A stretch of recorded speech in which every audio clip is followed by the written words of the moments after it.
C'est bon que les couples prient toujours. Bon, je vais utiliser le mot prier ensemble. C'est-à-dire l'homme et la femme. C'est bon. Essayez un peu de balayer, vous allez vous rendre compte que quand vous priez, et la prière toujours, ça dit c'est régulier, quoi, c'est permanent. Vous allez voir qu'il y a beaucoup de choses que comment dire, vous levez beaucoup la tête, vous vous en sortez, il y a des réussites, vous avez beaucoup de victoires. Vous avez beaucoup de victoires. Tous les couples qui prient ensemble ont trop de victoires. C'est-à-dire dans tout leur combat, il y a beaucoup de victoires. Trop de victoires. Pourquoi? Plus vous priez, plus il y a communion entre vous. Plus vous priez, plus vous vous entendez. Plus vous priez, plus ensemble, plus vous vous en sortez. Vraiment bien, mais qu'on ne vous manque pas. C'est très utile. Nous avons expérimenté, vraiment expérimenté ces choses à la prière à deux, en couple. C'est-à-dire, à force de prier, ce que je ne peux pas recevoir de soi, ce que je ne peux pas recevoir, je reçois. On avance. Et entente. Et on se donne à fond pour qu'il y ait toujours la paix entre nous. On se donne à fond pour que ça marche. Et c'est très important.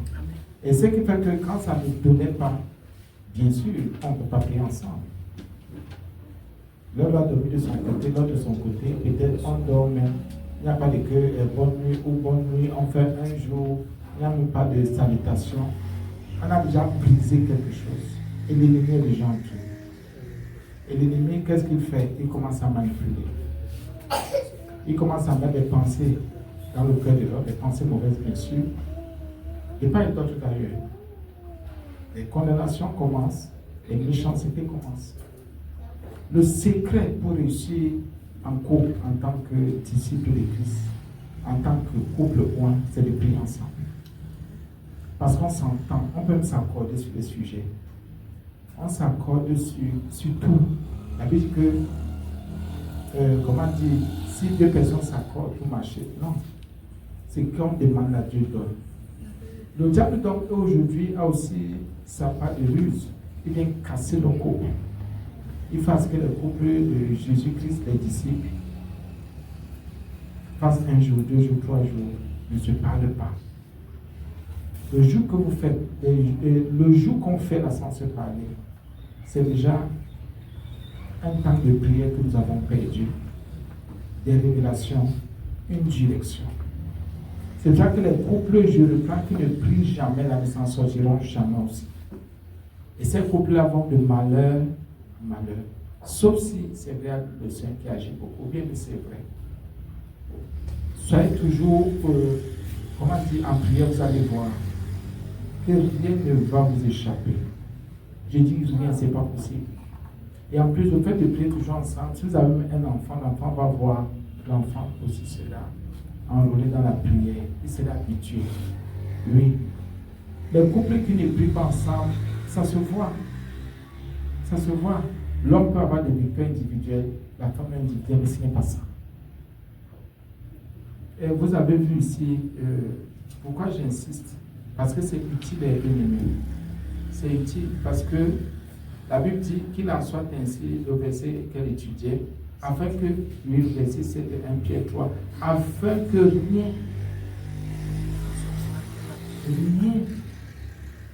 ne vienne faire. Donc, vous avez vu au début, Marie montrait à votre tour, donc le mari à son tour d'avoir le tour de la femme, ce qu'il faudrait qu'elle montre, c'est qu'elle doit montrer à son mari. L'homme aussi montre. Et la Bible dit qu'il en soit ainsi, afin que rien ne vienne. Il y a des choses qui viennent faire obstacle. C'est aussi le but du diable, qu'on ne prie pas encore. C'est son but. Quand vous voyez déjà que l'homme et la femme ne peuvent pas s'asseoir ou se mettre à genoux, se coucher ou prier, c'est que le diable est déjà entré dans votre vie. Ne réfléchissez pas. Vous êtes déjà divisés spirituellement. Vous êtes séparés spirituellement. Même si vous faites des enfants spirituellement, vous êtes séparés. Ça, c'est clair. Si c'est l'homme qui refuse, il sait pourquoi il refuse. Si c'est la femme, il sait pourquoi elle refuse. Tous les couples qui ne prient pas ensemble sont spirituellement séparés. Et je vais vous le dire. Ça veut dire aussi quelque part qu'il doit avoir un mari spirituel, un co-époux, je ne sais pas s'il faut dire un genre de co-époux, je ne sais pas, ou bien un polyandre, je ne sais pas qu'il faut utiliser, ou bien une polygamie, je ne sais pas. Plus seulement spirituellement, aussi une polygamie. Et si vous allez et vous êtes un peu vivant, vous allez vous rendre compte que si ce n'est pas la femme, c'est l'homme, une personne qui a les couches de vous. Il y a une personne qui a un mari spirituel, une femme spirituelle. Parce que selon le Seigneur, jamais. C'est pour ça que la Bible dit que même la veille de se séparer là, non, si c'est pour faire la prière, parce qu'à un moment donné, quelqu'un, le Saint-Esprit peut saisir quelqu'un, on comprend. Bien, mais c'est vrai. Examinez, vous allez vous rendre compte que les couples qui ne prient pas ne s'en sortent pas. Toutes les difficultés, toutes les situations difficiles. C'est-à-dire, voilà une bouteille, par exemple. Les couples qui prient, un couple qui prie, toujours, qui s'accorde, c'est 2-3 minutes. Dans le même esprit, les mêmes pensées. Le Seigneur vous accorde la bouteille. Ah oui, parce que vous n'avez pas laissé venir. Parce qu'il y a des choses qui viennent, vous avez dit ça, je ne laisse pas cette histoire. Je sais que le but de la pensée que j'ai, c'est pour que je ne prie pas avec mon épouse aujourd'hui, bien demain matin, que je ne prie pas avec mon époux, que je ne prie pas avec mon mari, ma femme. Je dis jamais. Mais le couple qui prie va obtenir facilement. Mais le couple qui ne prie pas, c'est-à-dire l'homme et la femme ne se mettent pas ensemble, ce sera difficile d'atteindre ce but. Ce sera difficile de vous lever, de vous relever. Vos familles vont se moquer de vous, de votre foi. Vos voisins et voisines vont se moquer de vous, de votre foi. Le Seigneur, lui, va vous faire grâce. Mais les plus grandes victoires des chrétiens, c'est dans la prière. Les plus fortes victoires, les victoires qui restent éternelles, c'est dans la prière. Les couples qui ne prient pas ne peuvent pas arriver, ne peuvent même jamais s'en sortir. Il faut toujours prier.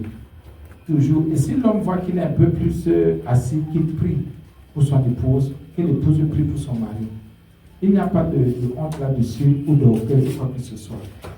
Un couple qui prie, bien, mais c'est une puissance éternelle. On vous explique ces choses. Imaginez si vous priez même déjà en langue, vous savez, oh, bien, mais c'est encore autre chose. Dites-moi, c'est que la Bible dit que là où 2-3 sont unis, assemblés en son nom, il est là, mon Dieu.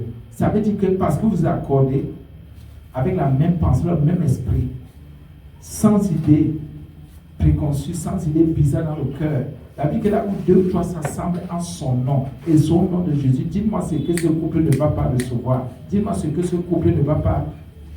Oh mon Dieu. Dites-moi les sommets que vous ne pourrez pas atteindre. Mais comme nous manquons, et parce que nous manquons de vigilance, je dis, j'insiste sur ce fait. Afin que rien ne vienne faire obstacle. Le but de Dieu, quel est son but? La femme a quelque chose à montrer. L'homme a quelque autre chose aussi à montrer. David a son tour. Pourquoi? La femme me montre. Je montre aussi à la femme. Parce que j'ai un but à atteindre. Il ne faut pas qu'il y ait obstacle à la prière. Que rien ne vienne faire obstacle. C'est ça qu'il faudrait que la femme se soumette, que le mari aime, que le mari respecte. C'est-à-dire, on met tout en jeu. Pourquoi? Parce qu'il faut qu'on prie ensemble. On fait tout pour prier ensemble. C'est-à-dire, je viens te demander pardon parce que je voudrais qu'on prie ensemble. Tu viens me demander pardon. Je brise mon orgueil. Je casse mon orgueil. Pourquoi? Parce que je voudrais qu'on prie ensemble. Non, tu viens déjà me voir pour qu'on prie ensemble parce que tu veux. Oui, bien sûr, c'est ce que la Bible me dit. C'est un état d'esprit. Celui qui ne va pas avec son mari ou sa femme peut dire vraiment réconcilions-nous parce qu'il faut qu'on recommence notre truc de prière, c'est-à-dire notre programme de prière, qu'on fasse. C'est normal. Il n'y a pas d'orgueil là, il n'y a pas de honte. La Bible dit que j'ai dit, mais si vous comprenez comme moi, vous allez voir, allez un peu rentrer, commencez à prier, prenez 2-3 minutes. allez, commencez un peu à vous rôder. Vous allez vous rendre compte que après une semaine, 2 semaines, 1 mois, vous allez voir que même l'harmonie de votre couple va changer. Même l'humeur du mari change, de la femme change. Il y a la confiance. On se fera encore un peu plus confiance. C'est le but. C'est le but. Afin que rien, donc, je ne sais pas si c'est la même chose, hein. Je ne sais pas. Afin que rien ne vienne. Rien ne vienne. Beaucoup de choses viennent dans nos couples. Ne viennent pas toujours de nous. Et déjà, quand on dit rien ne vienne, vous dites quoi? Généralement, il y a des choses qui viennent, c'est pour nous casser. Mais si mon épouse fait ce qu'il a fait, elle montre ce qu'elle a montré, je montre ce que j'ai montré. C'est propre. Beaucoup de choses viennent faire obstacle. Rien ne vient faire obstacle, obstruction, être un problème, bloquer, empêcher la prière. Donc, quand on regarde la conclusion, on se rend compte que Pierre, ici, par le Saint-Esprit, il n'a pas la même tendance, la même compréhension du couple que Paul. Pierre, lui, déjà, regardez comment il parle, il était un homme marié. C'est pour cela qu'il dit, femme, toi, voilà ce que tu as fait. Voilà ce que tu dois faire. En tant que fille de Sarah. En tant que sainte femme. Oh, toi, te voici. Voilà ce que tu devais faire. Et pourquoi chacun devrait donner, se donner, donner du sien, comme on dit souvent? C'est parce qu'il faut éviter que les choses deviennent faire obstacle à la prière. Donc, le but même, l'un des buts du Seigneur, c'est qu'on prie. Qu'on fasse tout pour toujours prier. Ensemble. Parce qu'il sait que dans la prière, même si la sorcellerie était enracinée, comment elle va nous lâcher? Même si le mal de la pauvreté là était comment, la misère était comment, la misère va tomber, va partir. Afin que rien ne vienne. Vous ne savez pas que les couples chrétiens, les couples des disciples de Jésus, nous sommes des cibles, vous n'imaginez même pas. Les cibles de nos familles, les cibles de nos voisins, les cibles de bien mais terribles. Et les collègues, j'ai dit, bien mais à tous les niveaux, c'est terrible. Vous croyez que les démons vont laisser? Les démons ne peuvent pas laisser. Et combien de personnes alors peuvent dire, combien d'hommes vont vers leurs épouses et disent, ou bien l'épouse va vers le mari pour dire, tu ne vois pas qu'il y a des choses qui font obstacle à notre prière? Tu ne vois pas qu'il y a des choses qui nous empêchent de prier ensemble? Non, c'est toi qui ne dérange jamais. La Bible dit que ces choses-là viennent. Si j'accuse mon épouse, c'est que je n'ai pas compris la pensée de Dieu. Si mon épouse m'accuse, c'est que je n'ai pas compris sa pensée. La Bible dit qu'afin que rien ne vienne. Oh, quelqu'un peut aussi dire que ça peut venir de moi, comme ça peut venir de l'autre. Mais ça viendra de moi ou de mon épouse si je ne montre pas ce qu'il a montré, selon que le Saint-Esprit va me conduire. Si je n'assume pas, si mes responsabilités, je les bafoue, je les néglige. Oui, à partir de ma négligence, la négligence peut empêcher. Quand une femme est blessée, comme elle disait tout à l'heure, une femme qui est blessée, tu vas lui dire de prier pourquoi? Et comment? Mais elle boycotte d'abord la prière. Donc un mari qui se sent aussi bafoué, il va prier sur quelle base? La prière. Oui, c'est bon de faire des enfants. Oui, c'est bon, pardonnez-moi d'être un peu plus tard, de faire ce que vous faites là. Mais est-ce que vous priez? Est-ce que nous prions? La Bible dit qu'il y a quelque chose, que rien ne vienne faire obstacle. Et je suis sûr qu'il n'y a même pas 2, 3 couples qui s'asseyent ici et qui se regardent dans les yeux pour dire, et qui se disent, Seigneur, oh mon chéri, ma chérie, vraiment, tu ne vois pas que on exagère. Comme on est des chrétiens, on se plaint de tel enfant, de ceci, de cela. Il y a des choses qui viennent frapper notre couple. Et ce n'est pas par hasard, parce qu'on ne prie plus ensemble. On ne prie pas ensemble. On n'étudie pas la parole de Dieu ensemble. On peut passer des heures à s'insulter, à se chamailler, à se mépriser, à se dénigrer, à dire du mal. Mais on peut passer des heures à se quereller, On peut passer des heures. Je m'oppose à toi. Tu t'opposes à moi. Je t'avance des paroles. Tu m'avances des paroles. Ça ne nous profite à rien. On avance, on ne grandit pas. Même fâché de toi, je ne gagne rien. Tu es fâché de moi, tu ne gagnes rien. La Bible dit que nous avons à gagner en priant. C'est en priant et dans la prière que Dieu va se manifester, qui va glorifier son nom. C'est dans la prière. Ayez tous les rapports que vous voulez, 3-4 fois par semaine, ça ne change rien. Si vous ne priez pas, une femme qui prie avec son mari, un mari qui prie avec sa femme, il y a d'abord la bonne humeur à la maison. Il y a une paix. Il y a la paix. Parce qu'on prie.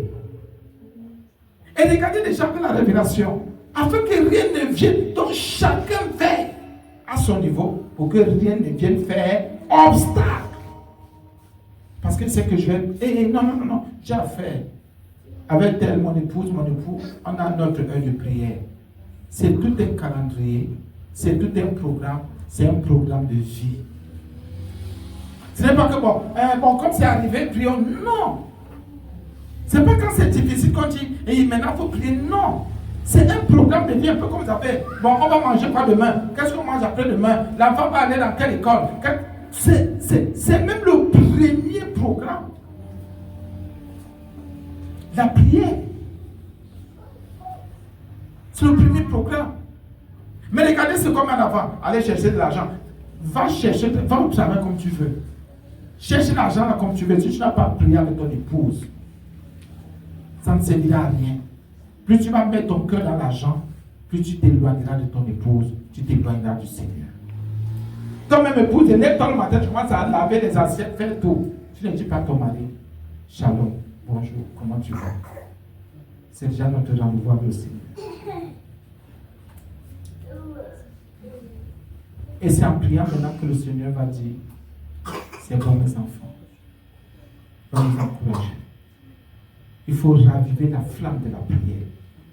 Nous nous plaignons parce que nous ne prions pas. Je me plains de mon épouse parce que je ne prie pas avec elle. Elle se plaint de moi parce que nous ne prions pas. La prière est partie. La prière a foutu son camp. Comment Dieu a foutu le camp? On ne prie plus. Ça sert quoi de préparer? Tu prépares, je mange. On mange ensemble si on ne prie pas.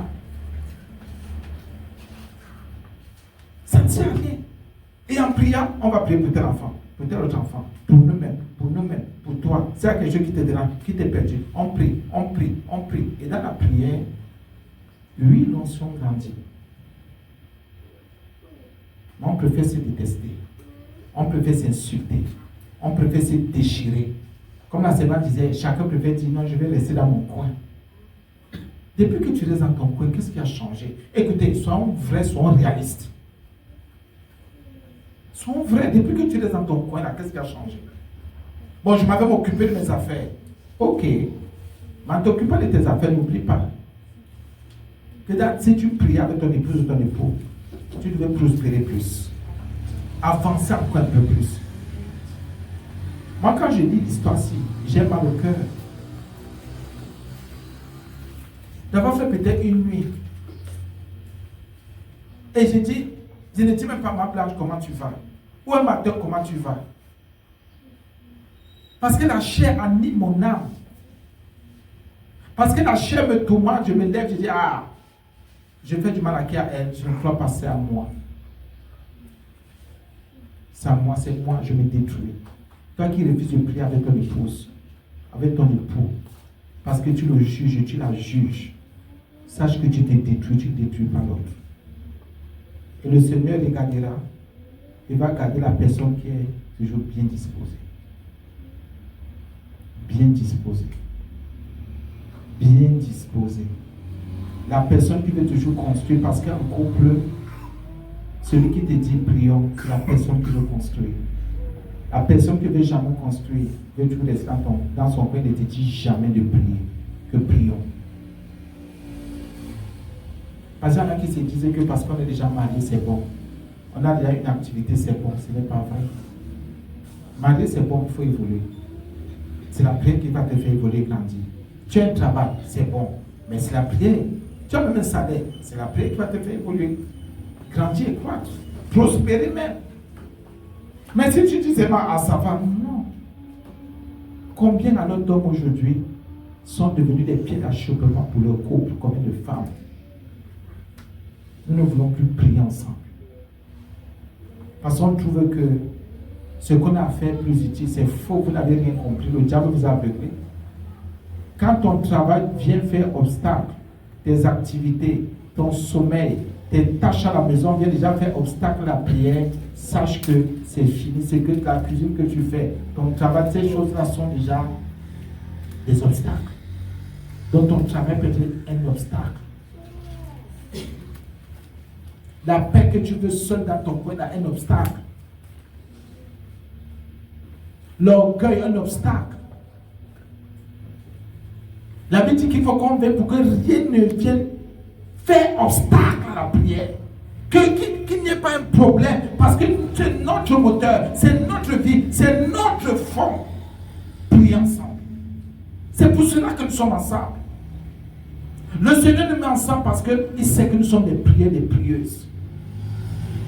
Et dès que tu vas dire à ton mari, mais tu ne vois pas que c'est ton travail qui est un obstacle à la prière, comme la prière qu'on a en couple. Ah, dis donc, laisse ça, tu vas encore mon travail. Dès que le mari va dire à sa femme, tu ne vois pas que tu te lèves, tu fais ceci, c'est moi le travail, le ménage, ceci, c'est là, c'est un obstacle. Ah, laisse ça.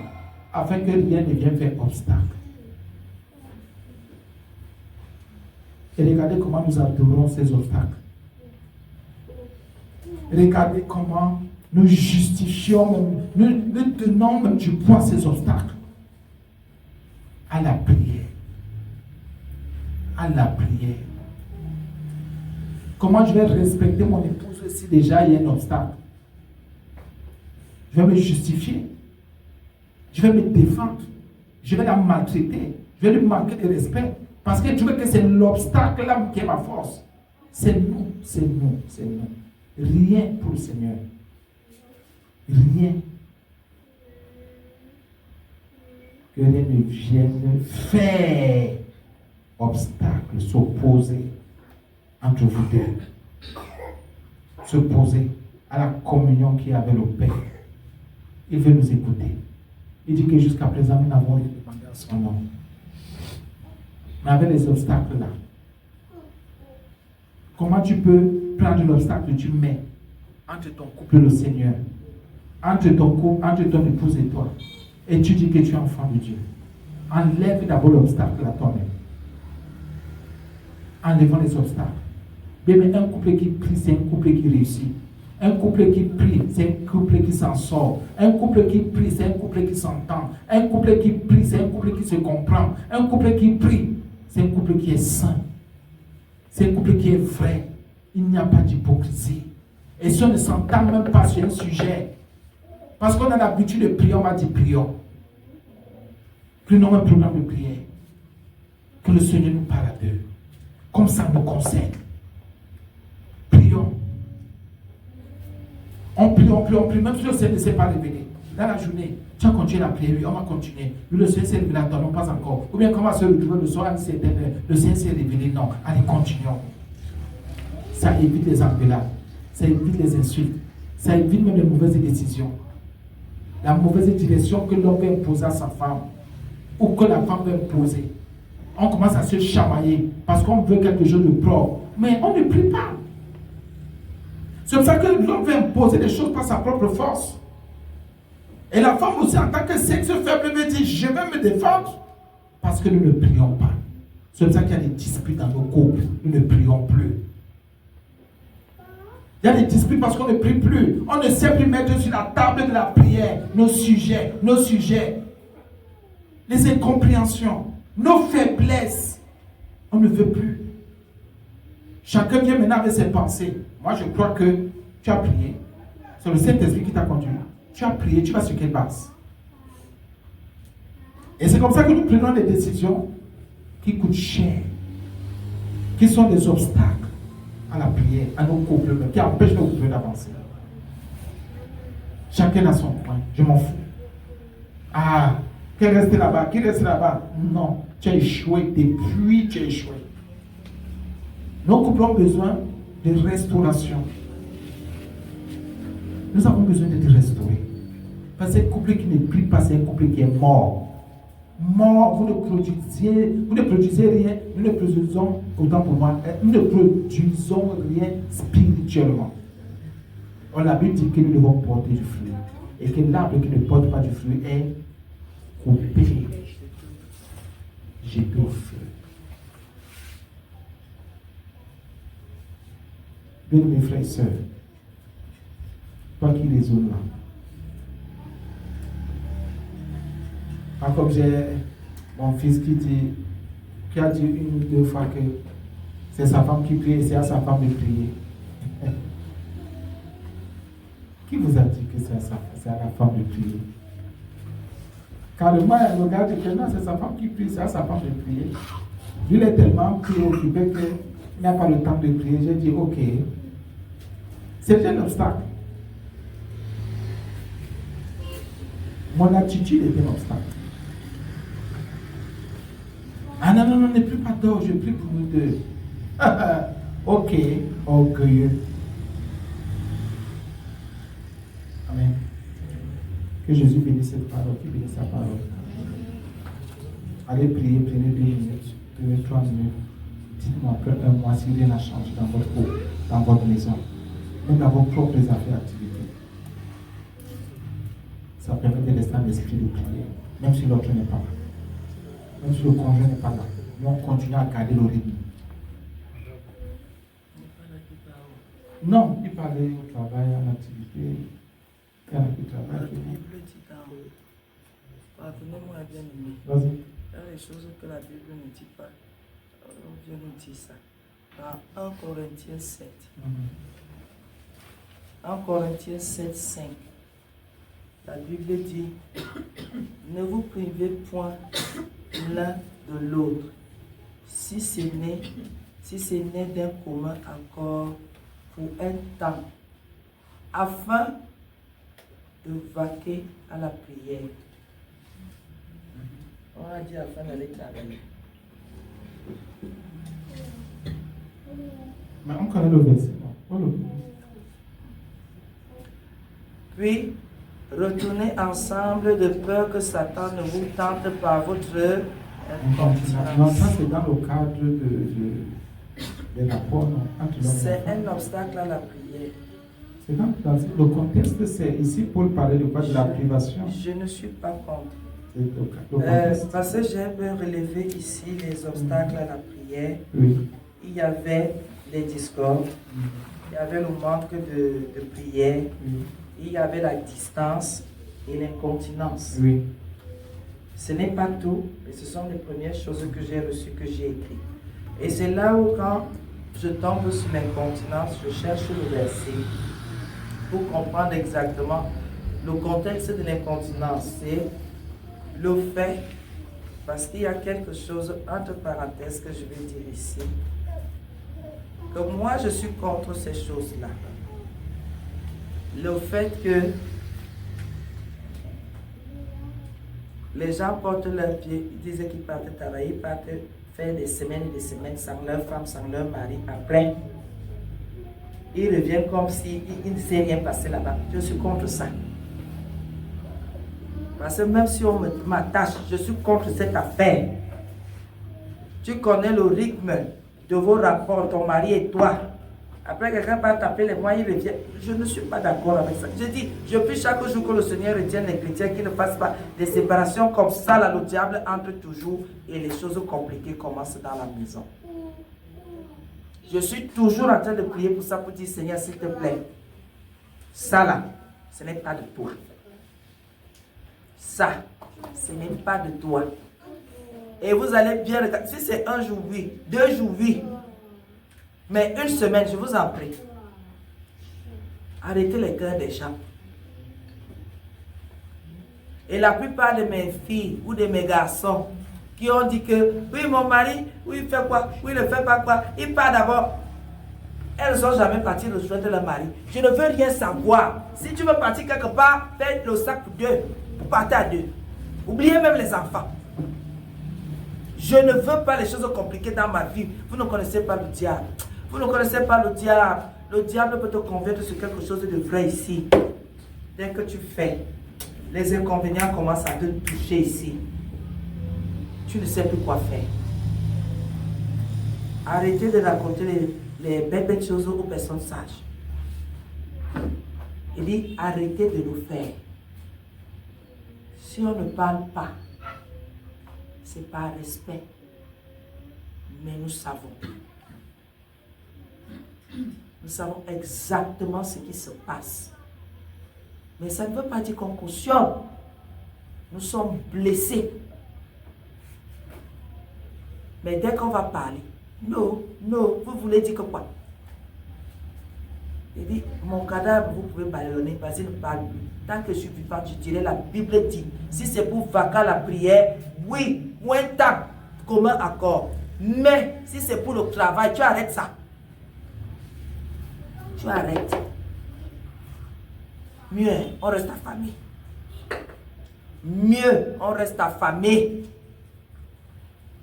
Arrêtez de jouer comme ça. Nous sommes des chrétiens. Le diable attend toute petite chose pour faire tomber quelqu'un. Pour faire tomber quelqu'un.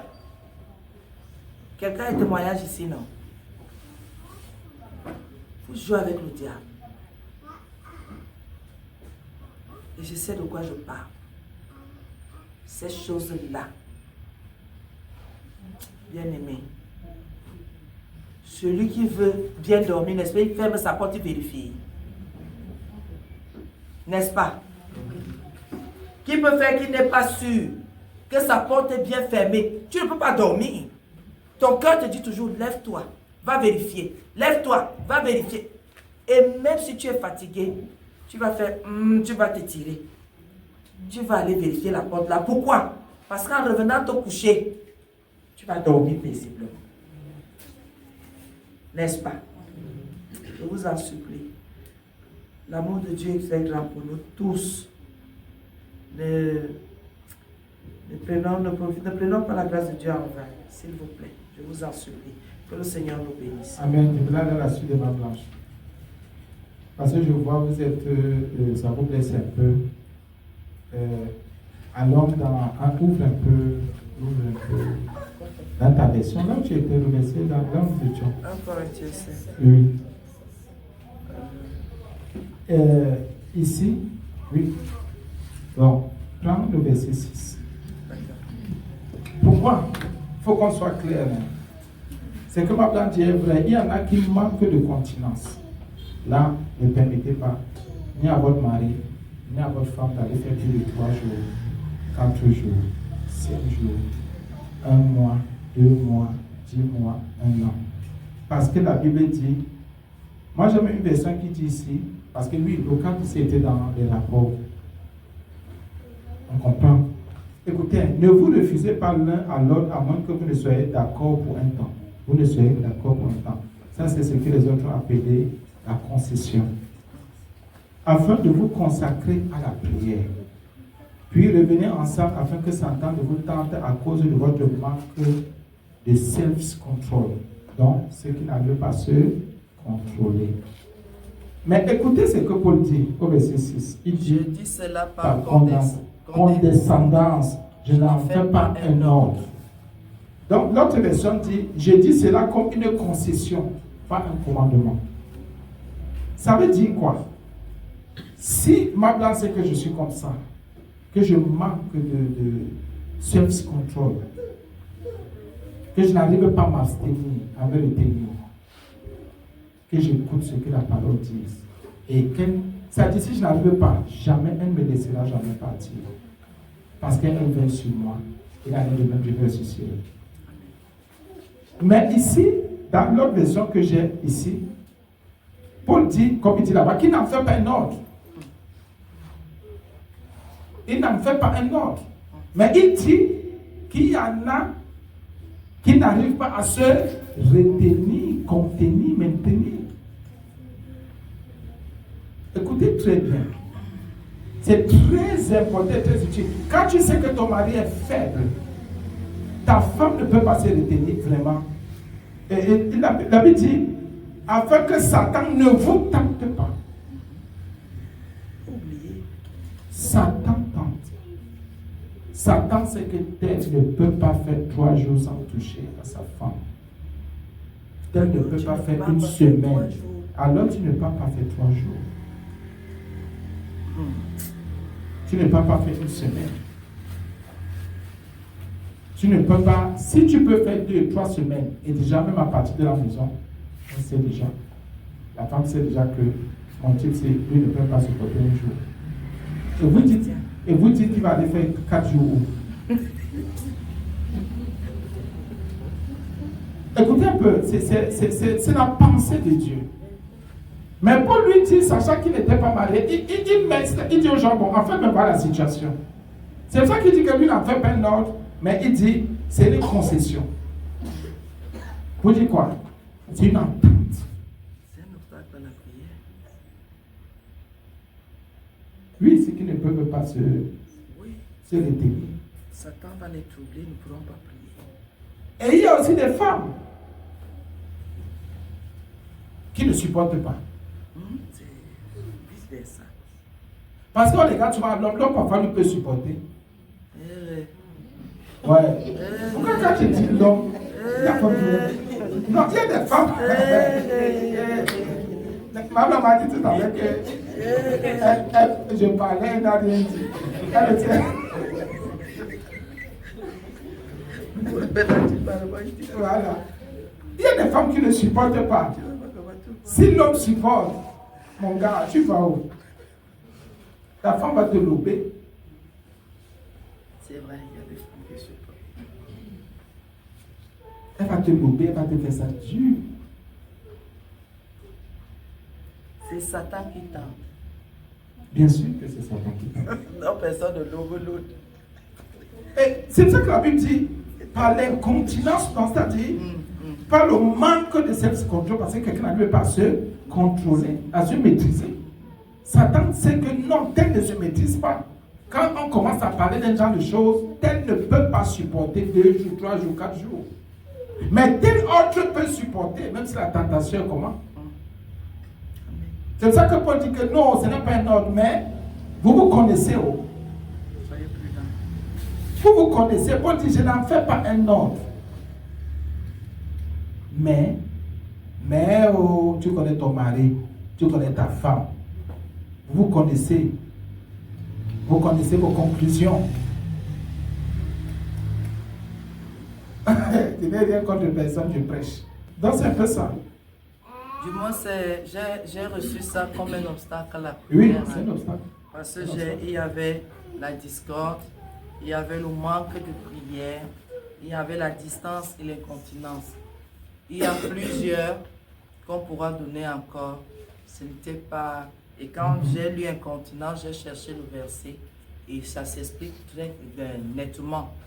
C'est comme ça que j'ai voulu qu'on lise un peu. Pour dire, il y a plusieurs obstacles à la prière. Il faut qu'on fasse attention. Vraiment, soyons bénis. Hein. Voilà, Paul dit même dans un observateur, dit que, oh, j'ai dit ceci par conseil et non par un commandement. Ah oui, mais plusieurs Paul, qu'est-ce qui prouvait qu'il n'a pas été attaqué, on n'était pas marié? Amen. Il y a des questions bien.